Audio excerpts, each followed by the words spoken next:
Hey, what is going on, guys? Here's a new video. Today we have how Prussia ended the French Empire, the Franco-Prussian War, from Armchair Historian Animated History. Let's get right into it. Man, I really do love this guy, and also Hi, I'm Griffin Johnson, yeah, you see, I got that Prussian helmet back, right? And Otto von Bismarck, he is, right below Jesus, and how I'd rank the best people ever. Just right below there, since he's human. But man, he was an awesome dude. Armchair Historian. In 1805, Napoleon Bonaparte delivered a coup de grace to the Holy Roman Empire at the Battle of Austerlitz, where the combined forces of Russia and Austria were decisively defeated by his smaller army. This victory established the French Empire as the dominant military power of the continent, pioneering new innovations in infantry tactics and artillery that left the rest of Europe in the dust. Napoleon swiftly reorganized the shattered remnants of the Holy Roman Empire into a French vassal and turned his attention to larger matters. In the end, it took the nations of Europe 23 years and 7 coalitions to bring revolutionary France down in 1815. It was a tough time for us. Within a generation, a second French Empire was founded by Napoleon's nephew. But in contrast to his uncle's military success, Napoleon III's empire was dismantled. If this video gets, we'll say 10 likes, then I will do a live stream where I go back playing these campaign games from his video game. I forgot the name, Fire Maneuver. Yeah. In a little over 6 weeks against a revitalized confederation of German states who proceeded to bombard their way to the gates of Paris. It can be argued that the Prussian leadership carried the legacy of French military innovation seen in the Napoleonic Wars better than the French themselves in the Franco-Prussian War of 1871, as the battle that would bring the Second Empire down was won primarily by skillful maneuvering and massed artillery, something Napoleon I was known for. This incompetence surely left Napoleon I's tail-coated corpse spinning in his grave, who once quoted, "God fights on the side with the best artillery." In this video, we'll see exactly how this... Something that even my own history teacher told me, artillery is very major to victory. Which, yeah, I'm going to do that on Hearts Around 4 more. Invest in the artillery. Conflict played out, and how the Germans were able to reverse their French rivals' fortunes so decisively. With the formation of the North German Confederation in 1867, Europe had a new power to contend with, the Austro-Prussian War. Just the German states. Did the map really look like this? Well, it's 1866, so maybe, but I think there was a lot more tiny areas around here. The year prior saw a David and Goliath struggle between the Kingdom of Prussia and the Empire of Austria for control over the German-speaking states, which resulted in a clear victory for Prussia and the formation of the North German Confederation. Legendary Prussian statesman no, we are not the Confederacy. It's not the Confederacy. The Confederation, which I believe it just means states unified under kind of government. With, kind of like the EU could be considered a confederation, technically. Yeah, I'm not sure too much, but something like that. Otto von Bismarck was chiefly responsible for this conflict, having carefully manipulated events to ensure that his modern, prosperous state took the lead in German affairs, instead of the ethnically divided and militarily outmoded Austria.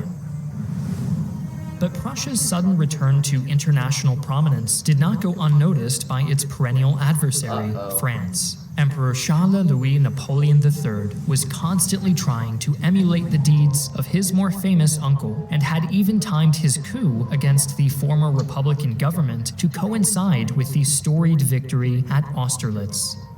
Seeing Prussia's rapid expansion as a threat to the balance of power in Europe, Napoleon III's cabinet ministers urged him to demand territorial concessions along the west bank of the Rhine to fortify France's eastern border. This was precisely what Bismarck wanted, A number of German states had yet to join the nascent North German Confederation, and Bismarck believed that a war with France would be necessary to coax them into the fold and complete the unification of Germany.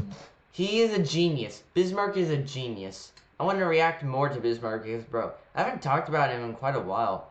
He is amazing. He's just, you have to see. You know, because Bismarck, he had a plan. He always had a plan.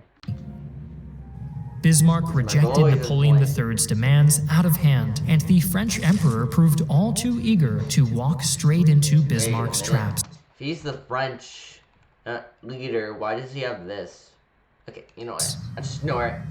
In 1870, the manufactured threat of a Spanish-Prussian alliance was enough to spark a full-scale conflict between the two belligerent nations. The stage was set for a war that would redefine the political balance of Europe. The French and German militaries represented some of the best soldiers on the continent, both of which had recent victories, the former against Russia and Austria, and the latter against Austria and Denmark. The French army was a professional organization that employed selective conscription for long service periods, with benefits offered to those choosing to re-enlist. Meanwhile, the German military was built upon the foundation of universal conscription for a much shorter service period. As was common at the time, both nations only kept a fraction of their men under arms during peace, relying on their trained reserves to quickly fill the ranks when war broke out. Under the French system, this allowed for a reserve of around 400,000 professional soldiers, while the Germans could call upon a veritable human ocean of over 1 million conscripts. The key, of course, was getting all of them armed and shipped to the front lines in an orderly that was like Bismarck. Oh, okay, that makes more sense. Fashion. From the outset, both sides knew that early action would prove decisive. Under pressure from his military planners to strike before the Germanic horde could assemble, Napoleon left Paris on the 28th of... Little grip. His force represented around 200,000 of France's 280,000 active personnel at the start of the war. It was expected to gather strength as it marched. In practice, most men got lost in the countryside, thanks to a lack of maps. July 1870. Yeah, the geography is a very major thing that people got to realize. To command the Army of the Rhine, which marched east to invade Germany and liberate the southern states from Prussian oppression. Liberate. Of course, this again played directly into Bismarck's hands, as the southern states had declared themselves for Prussia the moment they had received word of French mobilization. But such details would be irrelevant if the North German Confederation failed to secure victory. The opening shots of the war were fired on the 2nd of August, when the French Second Corps, under the command of General Charles Froissart, crossed the border and attacked the town of Saarbrücken, which he made sure to let the French go in first, so no one else was really like wanting to go in as much. Scouts had informed him was defended only by a single isolated regiment. Froissart had good reason to be confident, as his troops were armed with breech-loading, bolt-action chassepot rifles. The Germans, on the other hand, used the Dreisse needle rifle, a decades older and less effective model than the chassepot. In the skirmishes that followed, the French rifle proved itself a far superior weapon in most respects, especially in terms of accuracy at long range. And then the French mitre, whatever, guns could have been a lot more destructive had the French implemented them correctly. However, they were kept in the rear with field artillery. What was more frightening to Germans than it was deadly. Man, the French just were very ignorant with the technology that they had. Bruh. The French also deployed the terrifying mitrailleuse, a multi-barreled volley gun capable of firing up to 125 high-caliber rounds a minute. Thanks to these advantages, the Second Corps easily captured the town despite stiff resistance. Emboldened by this early success, Napoleon III was eager to continue the offensive, only to be stunned by reports of a German army advancing south across the border towards the town of Wissembourg, which was defended by the 5,000 men of the French First Corps under General Abel Douay. Despite being horribly outnumbered, the First Corps fought bravely, using their complement of mitrailleuse guns to carve bloody swaths in the ranks of the attack. Too, because like hitting at the French border like that, you know, it's gotta be difficult. But when German artillery fire killed General Douay, the terrified civilians threw open the gates and hoisted a white flag of surrender. But the French soldiers fought on, firing from rooftops onto the horde of German soldiers pouring into the town. This bloody house-to-house fighting continued until German artillery closed to point-blank range, threatening to annihilate the remaining defenders. Only then did the First Corps surrender. In response to this shocking turn of events, Napoleon hurriedly entrusted Marshal Patrice Macmahon with command of his 3 southernmost army corps and dispatched them to engage the Germans as they advanced deeper into French territory. But unbeknownst to Napoleon, this was only one of 3 German armies that had been assembled at the border since mid-July. This feat of military logistics was all... They were just so dumb, man. Just blindly going in without really knowing any coordination or geography around the area. And that's, again, why geography is so major. The Germans had really, really good maps, which I think I'll get to soon. All thanks to Field Marshal Helmut von Moltke, widely regarded as the finest military mind of his generation.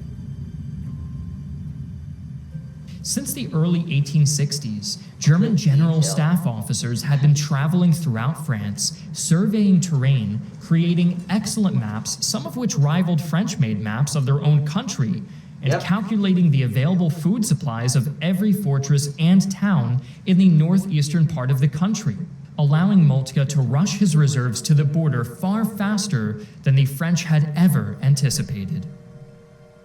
Ignorant of these facts, Macmahon's 45,000 men... What can we say? We're, the genius Germans. French mobilization plans were a disaster. Soldiers wandered hither and thither across the nations, some even traveling all the way to rally points in Corsica and Algeria before realizing their mistake. Algeria. Yeah, a little bit far from the area, but close enough. Marched southeast, taking up defensive positions on a heavily wooded ridgeline near the town of Vert, which provided clear lines of fire across the open fields beyond. I don't know. I like German pronunciation. It's fun to say. As the Germans marched forward, they were subjected to a withering barrage of the morale-crushing mitrailleuse guns, while chassepot rifles dealt most of the real damage, picking off stragglers at ranges that the needle rifle simply could not match. But while the French held the line against the enemy infantry, they found themselves at the mercy of German artillery.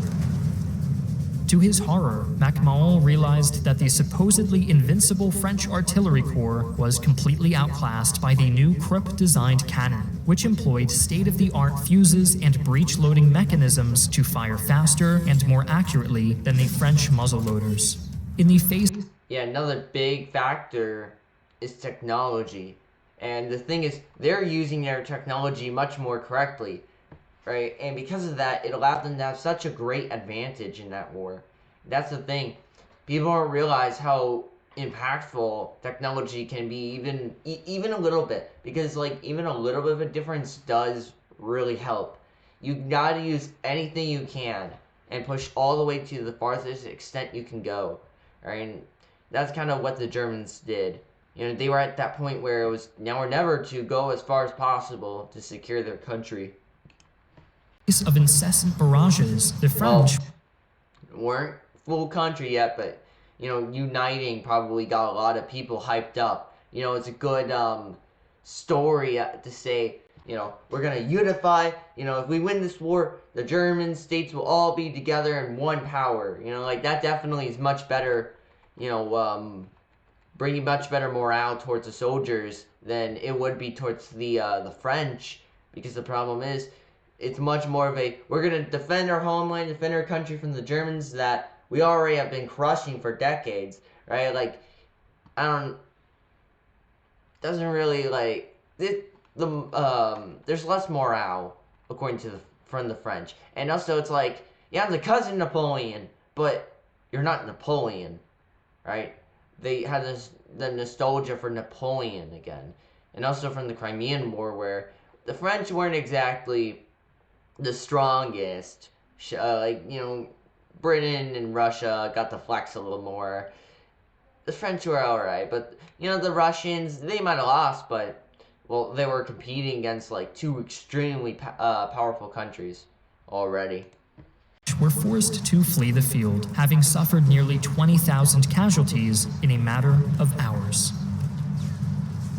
Further west, things had been going just as badly for the French Second Corps. On the same day, MacMahon engaged the Prussian Third Army near Vert. General Froissart was in a pitched battle with the 1st and 2nd Prussian armies near Spicheren.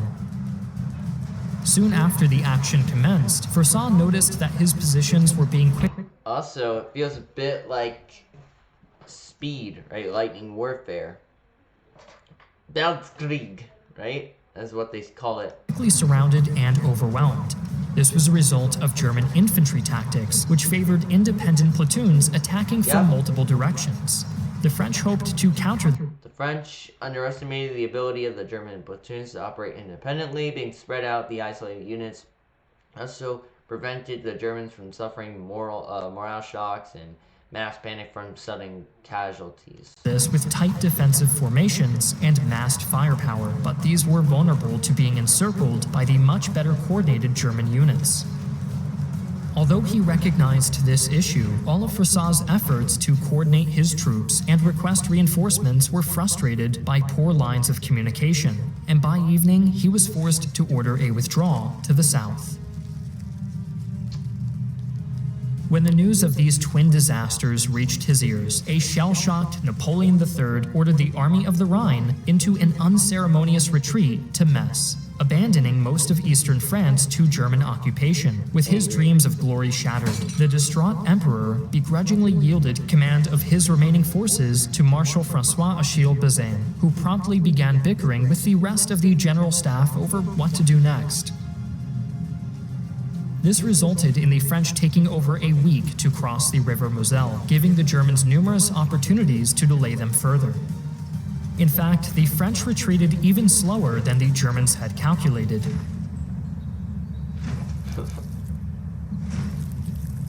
And when 30,000 men of the Prussian Second Army were sent to harass the French rearguard near the village of Maz-la-Tour, they instead found themselves. That's really good. That's the thing. Taking the initiative like that, which I've talked before on. Confronted by an entire enemy army. Take advantage. This unexpected turn of events should have resulted in a decisive victory for Bazaine, and the brave marshal demonstrated his valor by throwing himself into the center of the action. Unfortunately, this isolated him from the chain of command, leaving the other French officers involved in the battle to act on their own initiative, something they were completely unprepared for. Sensing chaos among the enemy ranks, the outnumbered Germans took the offensive, culminating in a reckless charge by two heavy cavalry regiments against the French artillery positions. This act of suicidal bravery, later dubbed the Death Ride, cost half of the 800 horsemen their lives, but successfully silenced the French guns. Left unsupported, the French This is like one of the last times they used cavalry for warfare. Infantry were unable to break the thin German line. Unlike their French counterparts, Prussians encouraged leaders to think independently and creatively, which they called Auftragstaktik, rewarding good results over rigid adherence to orders as written. Which held despite being outnumbered almost 4-1. By the late afternoon, German reinforcements began to flow into the area, and Bazaine was forced with the horrible revelation that his men were simply too exhausted to continue trying to break out to the west. Left with no choice, he ordered a retreat back to Metz, hoping to at least rest and resupply. After the near disaster at Maz-la-Tour, Moltke opted for caution. While the Third Army continued its pursuit of MacMahon in the south, Moltke ordered the Second Army to advance toward the French positions on the Moselle and the village of Gravelotte. I want to learn how to do this type of animation. It's really good, man. The two forces engaged shortly before noon on August 18th, with the French choosing to dig in and hold fast to their defensive lines. As in previous battles, many German attacks stalled in the face of superior French firepower, but Prussia dominated the artillery duel, with over 200 cannon laying waste to enemy positions and causing a mass rout at the village of Saint-Privat. Seeing disaster looming, French General Charles Bourbaki led the famed Imperial Guard to reinforce the line. But upon seeing his allies already fleeing, Bourbaki halted the advance, reportedly protesting, "You promised me victory, now you get me involved in a rout." When the rest of the French saw the Imperial Guard preparing to withdraw, their morale collapsed, and the entire army retreated in disarray behind the fortifications of Metz, where it was promptly encircled and besieged. Despite suffering over 20,000 casualties compared to the French count of 12,000, the Battle of Gravelotte was a decisive victory for the Germans. The very next day, Moltke began enacting the next stage of his plan. German losses had been heavy, and General Steinmetz of the Prussian First Army had failed to trap the French Second Corps at Spicheren. So, with the stroke of a pen, Moltke replaced him. Such a casual dismissal of a high-ranking officer would have been unthinkable in the French army, which had been suffering a critical shortage of competent officers and was often crippled by favoritism and petty rivalry. And what they also call a brain drain, right? Meanwhile, what was left of the Second Army was reconstituted. The Prussian General Staff System was created specifically to address issues faced during the Napoleonic Wars. They sought to sack officers who paid for their commissions, focusing instead on men who can earn their ranks by merit. Into a new Fourth Army, which was sent marching west to link up with the Third Army and attack Marshal Macmahon, who was rallying his forces at Chalon. By this point, it had become clear to everyone in the French army that Napoleon III was gravely ill. The 61-year-old emperor had long suffered from numerous health conditions, but these had been kept a state secret. But now his troops could watch him hobbling about the camp in constant agony from a combination of advanced arthritis and gallstones. In a way, his condition mirrored the state of the French army, whose own weaknesses had been so starkly revealed in the recent battles. The selective conscription system had allowed any man with money to buy his way out of service, leaving nothing but the poorest, illiterate dregs to fill the ranks. The few career soldiers remaining were either too old to be effective or had fallen victim to the rampant alcoholism that had plagued the military for years. But although he was completely outnumbered, Macmahon had to act. It was imperative Metz be relieved, no matter the cost. Thus, he drove his 120,000 exhausted, feckless soldiers into march on August 21st to the aid of Bazaine, doing his best to march along a course that would avoid contact with the Prussian armies. But Macmahon's efforts were doomed, and he was unable to do anything to prevent his force from being quickly spotted and shadowed by German cavalry patrols, which reported their location straight back to Moltke. Upon learning of this threat, Moltke simply ordered the 3rd and 4th Armies to catch the much smaller French force in a pincer move. When he realized he was being pursued, Macmahon deployed his men in a defensive triangle near the obsolete. Sedan was considered a mighty fortress in the 17th century. By the standards of the 1870s, it was completely obsolete, offering no protection from modern artillery and serving as little more than a cage to contain the defenders. Alright, so they fell right into that. 17th century fortress Well, I don't know if they realized it. Like, to be fair, I don't know if they realized it. With the river and fortifications at his back.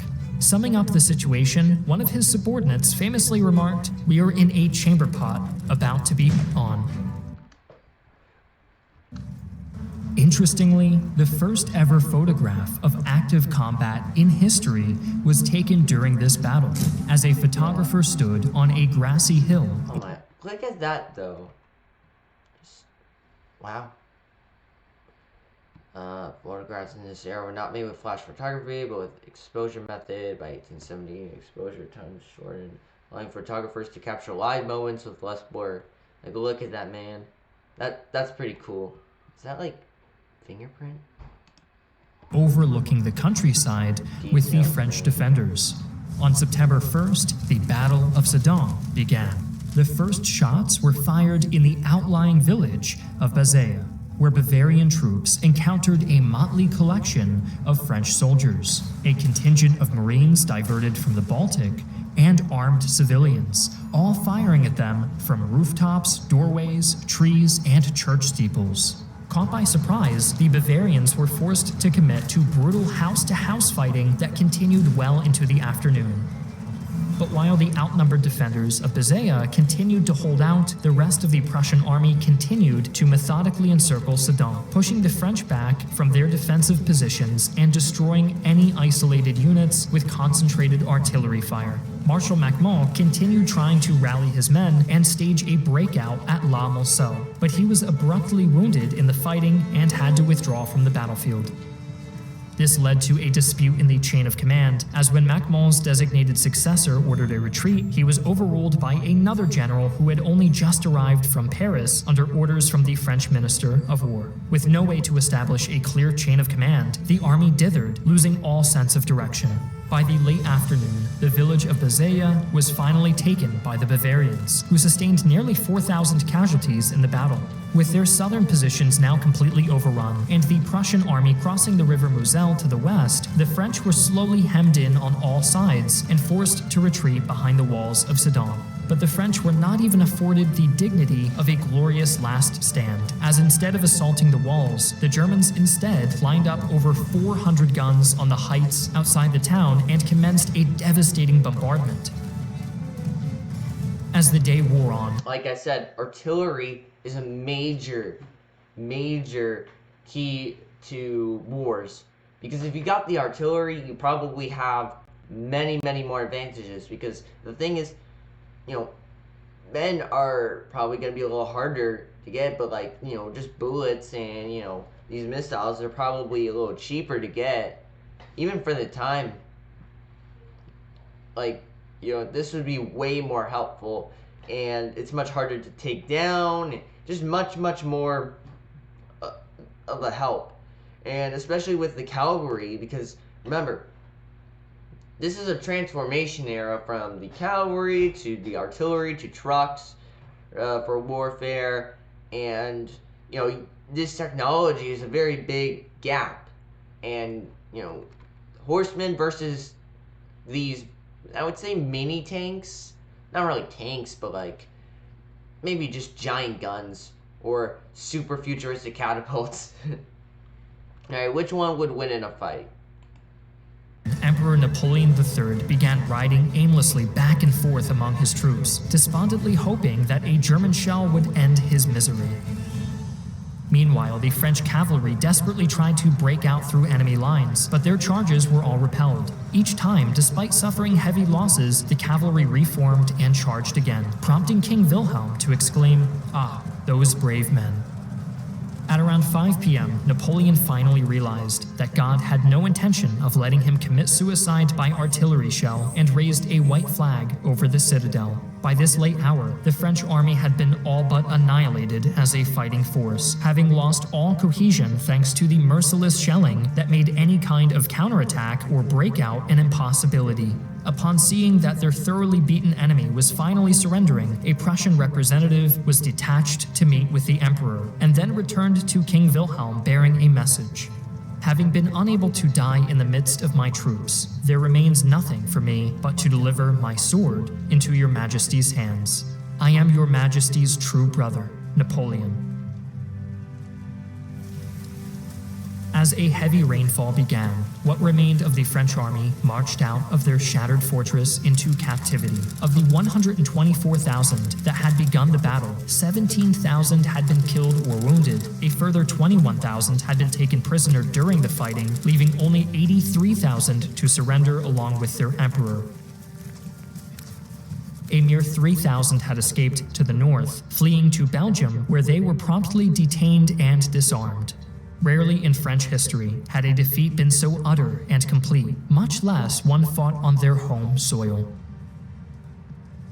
The defeat of Macmont and the capture of the emperor and the loss of his entire army in the span of a single day was the death sentence for the Second French Empire. At this point, Napoleon III was deeply unpopular with many of his subjects, and the moment word of his capture reached Paris, an angry mob rose up and overthrew his government, declaring the beginning of the Third Republic. But despite the head of the new government, General Louis Trochu, boldly proclaiming that he would cede not an inch of our soil or a stone of our fortress, the reality was that France no longer had a strong enough army in the field.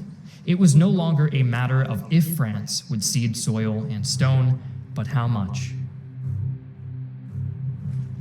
Yet as they marched toward the capital, the German armies found themselves being constantly harassed by French partisans. These were the Francs-Tireurs, or Free Shooters, a militia force made up primarily from members of the pre-war French shooting clubs.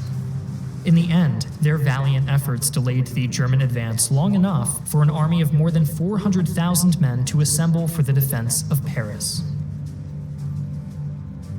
Sadly, the majority were members of the Paris National Guard, which was barely more than a ragtag group of angry political dissidents. Only around 60,000 were actual soldiers, with another 100,000 being part of the Garde Mobile, which consisted of men who had paid their way out of conscription into the regular army.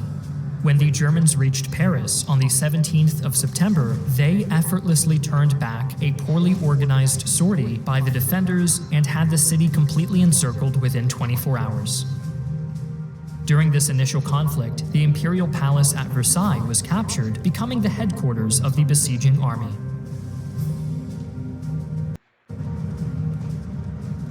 All the way back at Metz, Marshal Bazaine and his men had been incredibly busy, starving to death. The German siege lines were unbreakable, and on October 27th, Bazaine finally surrendered his entire force of 133,000 into captivity.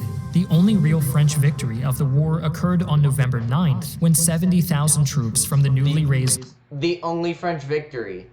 Army of Loire routed 20,000 Bavarians and liberated the city of Orléans. This inspired the defenders of Paris to keep fighting despite the overwhelming odds stacked against them. And even Maybe that shouldn't have happened, because now they're gonna want to do it more and more and leave more death. Hey, like, they have a good heart. I'll give the French that. They're wanting to defend their country. They're fighting the most they can against the Germans, who they see as their, historical enemy. Great for them, but the war is over. Just get it over with and see how you can improve yourselves. a days-long bombardment by German field artillery failed to break their spirits. But even as the citizen army continued to hold out, King Wilhelm I staged a grand coronation at the captured Palace of Versailles on January 18th. This was the culmination of his and Bismarck's imperial ambitions and had been directly enabled by the very French invasion that had scared the southern German states into joining the Confederation. A week later, Bismarck demanded that the bombardment of Paris be intensified, and despite Moltke's objections, the new Kaiser granted his request. A battery of powerful Krupp siege guns was set up outside the city, and under Bismarck's direction, they began systematically reducing the French capital to a smoking pile of rubble. Faced with a choice between capitulation or annihilation, the provisional government chose the former, and the city finally surrendered on January 27th. Paris, man. At midnight, after agreeing terms with Bismarck, an armistice came into effect, which included provisions for an immediate ceasefire and the disarmament of all but a single French division. After just 6 months, the war was over. Despite being victorious in almost every single major engagement, the Germans had suffered substantial losses, totaling around 28,000 dead and 88,000 wounded. But French casualties had been far greater, over 150,000 dead, with at least the same number of wounded, and an astounding 723,000 captured. The civilian population was also devastated, with numerous towns and villages burnt to the ground in reprisal for partisan attacks, and tens of thousands killed during various sieges. But the bloodshed didn't end there. On March 18th, a communist uprising seized control of the capital and declared the Paris Commune, independent of the Third Republic. After hastily rebuilding their forces, with Bismarck's permission of course, France the Republicans stormed the city and destroyed the Commune in what became known as the Bloody Week, between May the 21st and the 28th. Meanwhile, the Germans were busy celebrating the formation of their powerful, prosperous new empire.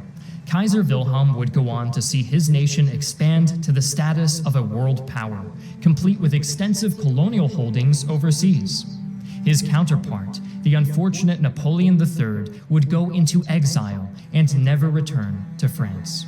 He died 3 years after the war, living just long enough to see the Republic place all of the blame for France's defeat squarely on his shoulders. On his deathbed, the disgraced emperor reportedly whispered the words, "Isn't it true that we weren't cowards at Sedan?" Alright. Well, that's the end of the video. Hey, pretty good video, not gonna lie. Well, I've already seen it like maybe 3 times, but that was a long time ago, man. It's nice rewatching him. I want to watch more of the Armchair Historian. We'll watch the one if he does mention the South, because that will be quite interesting. And yeah, I'll see you guys later. Hopefully we can go over more of this soon, and like, generally was pretty good. I do, as a German, I probably have my bias, not gonna lie. I'm not fully ethnically German, just know that, but I am like, maybe like 4th or 3rd generation or whatever. Technically, alright, my family goes for a descendant of Germans, so I would consider myself more German heritage. I mean, I already bought this, so might as well just say I'm German. Alright, man. But, hey, the Germans, the reason why they had that type of idea of independently thinking was because, well, you see the Holy Roman Empire, that's kind of how it was derived. If you look at the German states, it almost feels like the United States of America, where they have their own kind of individual set for, quite a while. And like with the French, it was, quite different structure. It was much more, I would say, centralized. I think that's why it was a little more open to communism than a lot of Germany, since Germany tended to have more of a decentralized type of thinking, right? At least that's my thoughts. I don't know for sure. Tell me in the comments below, and yeah, I guess that's everything I have to say. Bennett out.